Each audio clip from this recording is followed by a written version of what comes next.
mag-set up tayo para sa ating longganisa.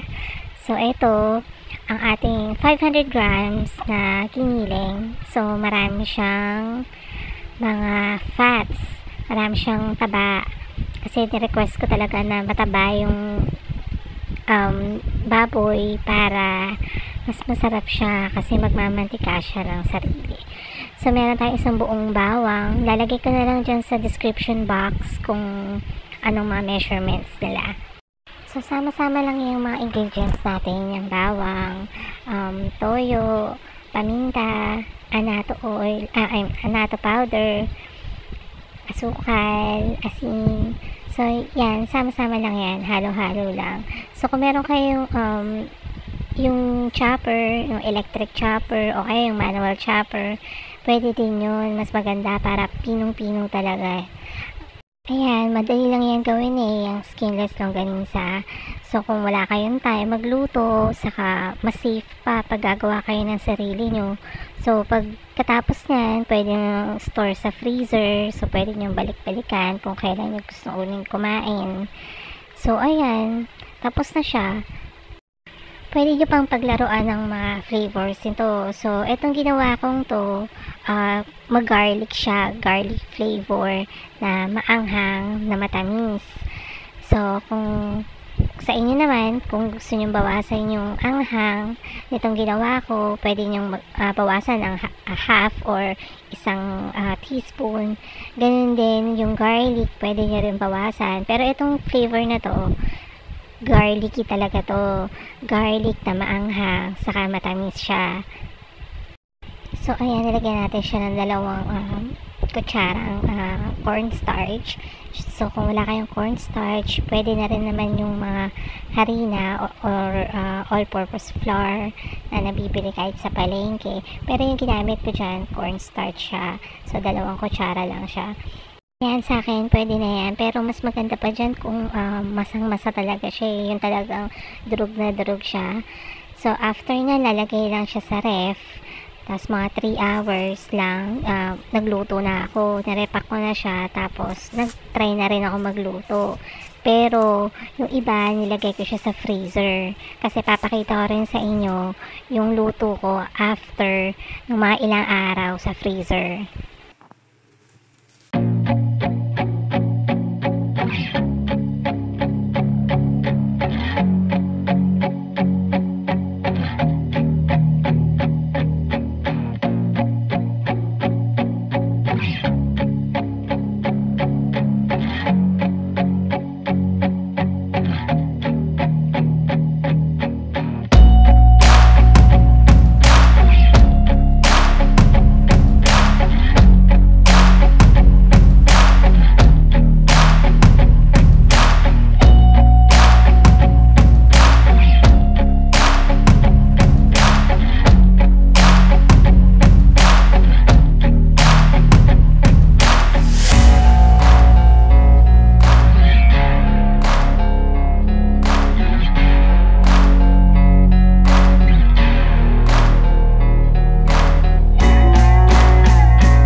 ayan, naka 24 pala ako lahat. So, ilalagay ko sa ref, 16 pieces.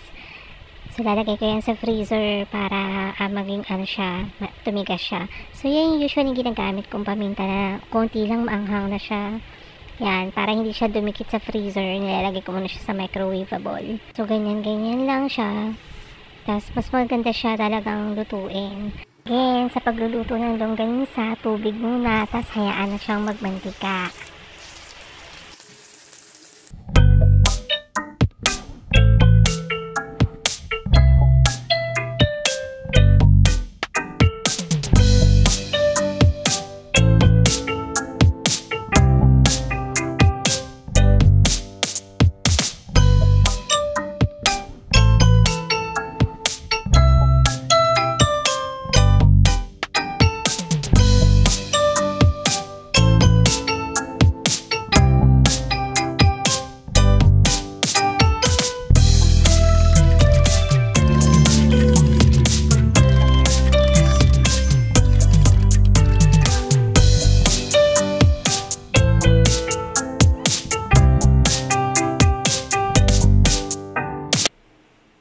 Tada!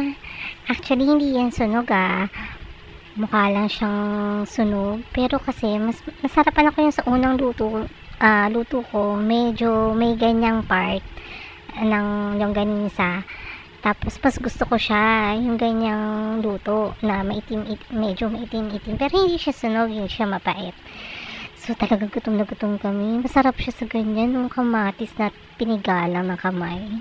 So, pagpasensya niya na gulo-gulo, kain na talaga kasi kami yan. So, ayan.